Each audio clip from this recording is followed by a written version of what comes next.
नमस्कार। ओम गुरवे नमः।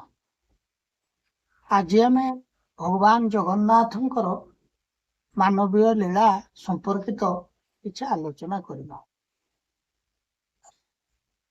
ये मानवीय लीला क्रम जगन्नाथंकर स्नान यात्रा एवं तत्सहित संलग्न श्रीजुक्त गणपति भक्तों चरित्र ता विषय आलोचना करबा। भगवान जगन्नाथंकर मानवीय लीला संपर्कित किसी कथा आलोचना करबा।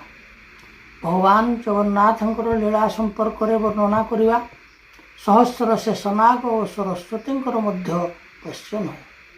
सेमाने मध्य कुंठा व्यक्त करती तांको बाणी रे मध्य वाक्य आसे नहीं। भगवान करो एते करुणा एते लीला ताको वर्णना करबा असंभव। मात्र आज आम किछि ता मध्यरु श्रवण करबा। आपण माने ये भिडियो टिकी प्रथम रु शेष पर्यंत देखंतु। ए भिडियोटी रे मुख्य विषय वस्तु होची भगवान कर स्नान यात्रा।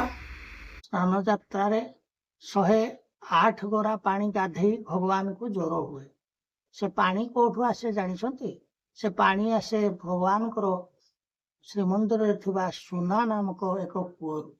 से कूଅटी रु वर्ष जाक घोड़ा होती थाए। पानी आसे केवल स्नान यात्रा पाई। से कूଅटीर नाम सुना कूଅ। कहीं से कूଅटीर नाम सुना कूଅ कारण जेतेबेले अतीत विदेशी आक्रांता माने बारंबार मंदिर को लुटिचंती, बारंबार मंदिर जगन्नाथ को पलायन करने को पड़ी भक्तों सह। से समय से सुना कूଅ भगवान को अलंकार सब सुरक्षित रखा जाए। से तार नाम सुना कूଅ। एवं जो सेवक भगवान को सुना कूअरु पानी आणती से सेवार मुख्य सेवक को सुना गोसाई कह जाए। तो भगवान जितेबाला स्नान वेदी रे स्नान करते एवं ज्वर हुए। बहु प्राचीन काल रे महाराष्ट्र बा कर्णाटक अंचल जहाँ वर्णित होइछि दाढ़्यता भक्ति पश्चिमांश बोली भारत वर्णित होइछि। तो भारत पश्चिम दिगरे बास करुवा जड़े भक्त तांको नाम होला गणपति भट्ट। गणपति भट्ट जड़े नैष्ठिक ब्राह्मण थिले एवं गणपति भट्ट भगवान करो जड़े बड़ भक्त थिले। भगवान माने तांको उद्देश्य रे स्वयं परम तांको मनरे थिला स्वयं परम ब्रह्म होचंती गणेश। से गणेशंकर उपासक थे। मात्र समस्त पंडित एवं तांको तथाकथित सांगसाथी समस्ते कहिथिले जे भगवान जगन्नाथ ठारे जी जो रूप चाहिए देखि पारिबो।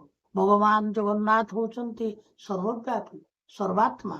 से होचंती सर्वभूत निवासी एवं सर्वरूपधारी। एठी आमे गोटे जिनस बुझिबा तांको कहिथिले भगवान होचंती निराकार। निराकार अर्थ आमे कौन बुझंती? जहार आकार नहीं। मात्र दार्शनिक व्याख्या अनुसार निर्गत आकार हो जस्मात् सह जो सकल आकार बाहरी ताको निराकार कह जाए। अर्थ सबु आकार जो मिशिची सी होचंती निराकार। तो एठी तांको कहाइछि भगवान होचंती निराकार। सबु रूप तांकोठी अछि, सबु आकार तांकोठी अछि। तुम इष्ट को मध्य जगन्नाथ पाखरे देखि पारिबो।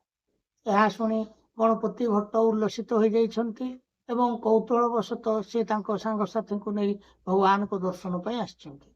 सेतेबेले तो आज भली घोड़ा गाड़ी एते किछि नथिला।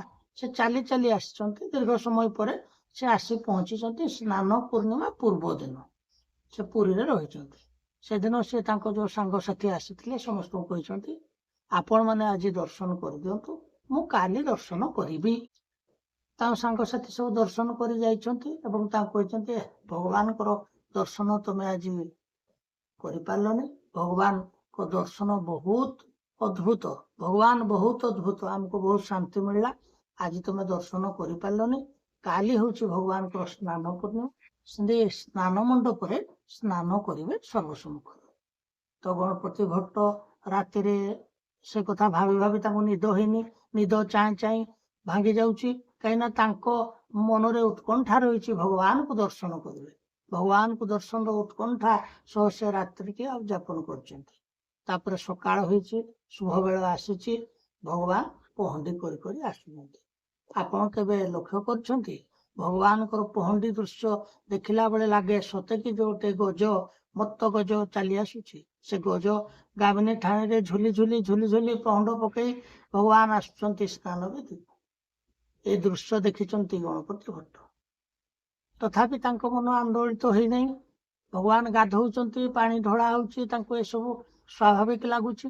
ସେ କୌଣସି ରୂପ ଗଣେଶଙ୍କର ଦର୍ଶନ କରିପାରୁନାହାନ୍ତି।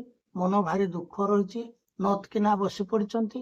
ସେ କହୁଛନ୍ତି ଯେ ଏଠି କିଛି ନାହିଁ, ସବୁ ଲୋକ କହି ଦଉଛନ୍ତି ଭଗବାନ କିଛି ପରମ ବ୍ରହ୍ମ ନୁହେଁ, କିଛି ନିରାକାର ନୁହେଁ, ସେ କୌଣସି ଆକାର ଦର୍ଶନ ଦେବେନି, ଇଏ ଭୁଲ, ଏହା ଭାବିକି ସେ ଫେରି ଯାଇଛନ୍ତି। ସେ ଫେରି ଯାଇଛନ୍ତି ତାଙ୍କ ଜାଗାକୁ ଫେରିବା ପାଇଁ। ସେଇଦିନ ସେ ଫେରିବା ସମୟରେ ଯେତେବେଳେ ସେ ଫେରି ଯାଉଛନ୍ତି ତାଙ୍କୁ ଭଗବାନ ଶୂନ୍ୟବାଣୀ କରୁଛନ୍ତି, ହେ ଗଣପତି ଭଟ୍ଟ, ତମେ ପୁନଶ୍ଚ ଆସ, ତୁମେ ଯୋଉ ରୂପ ଦେଖିବା ପାଇଁ ଆଶା କରିଛ ସେ ରୂପ ତୁମେ ସ୍ନାନ ମଣ୍ଡପରେ ନିଶ୍ଚୟ ଦର୍ଶନ କରିବ, ଆସ। ତ ଗଣପତି ଭଟ୍ଟ ପୁଣି ଫେରିଛନ୍ତି।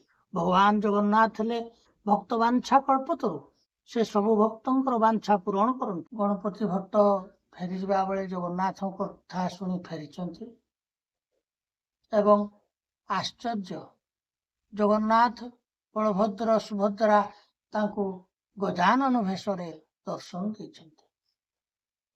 ସେ ଗଜାନନ ବେଶ ଦେଖି ତାଙ୍କ ଆଖିରୁ ଲୋତକ ଝରି ପଡିଛି। ସେ ହୃଦୟଙ୍ଗମ କରିପାରିଛନ୍ତି ବିଶ୍ୱନିୟନ୍ତା ଜଗନ୍ନାଥଙ୍କର ସେ ଅଦ୍ଭୁତ ଅଲୌକିକ ମହିମା। ବିଶ୍ୱନିୟନ୍ତା ଜଗନ୍ନାଥଙ୍କର ଅଦ୍ଭୁତ ମହିମାକୁ ହୃଦୟଙ୍ଗମ କରି ସେ ଜାଣି ଯାଇଛନ୍ତି, ଯିଏ ଜଗନ୍ନାଥ ସିଏ ଗଣେଶ ମଧ୍ୟ। ଯିଏ ଜଗନ୍ନାଥ ସେ ସଂସାରର ସମସ୍ତ ପିଣ୍ଡରେ ଅଛନ୍ତି। ଯେ ଜଗନ୍ନାଥ ସେ ସର୍ବବ୍ୟାପୀ, ସର୍ବାତ୍ମା, ଏହା ସେ ତାଙ୍କର ହୃଦୟଙ୍ଗମ ହୋଇଯାଇଛି। ଆପଣ ଭାବନ୍ତୁ କେତେ ମହାନ ଆମ ପରମ୍ପରା। ଗୋଟେ ଭକ୍ତକୁ ସମ୍ମାନ ଜଣାଇ ପୁରୀ ମନ୍ଦିରରେ ଯୋଡ଼ି ଦିଆହେଇଛି ସ୍ନାନ ପୂର୍ଣ୍ଣିମାରେ ଗଜାନନ ବେଶ। ସେଇ ଗଣପତି ଭଟ୍ଟଙ୍କୁ ମନେକରି ପ୍ରତ୍ୟେକ ସ୍ନାନ ପୂର୍ଣ୍ଣିମାରେ ଭଗବାନ ଗଜାନନ ବେଶ ହୁଅନ୍ତି ଏବଂ ଲକ୍ଷ ଲକ୍ଷ ଭକ୍ତଙ୍କୁ ଗଜାନନ ବେଶରେ ଦର୍ଶନ ଦିଅନ୍ତି। ଏହା ଥିଲା ଗଣପତି ଭଟ୍ଟ ଓ ଗଜାନନ ବେଶର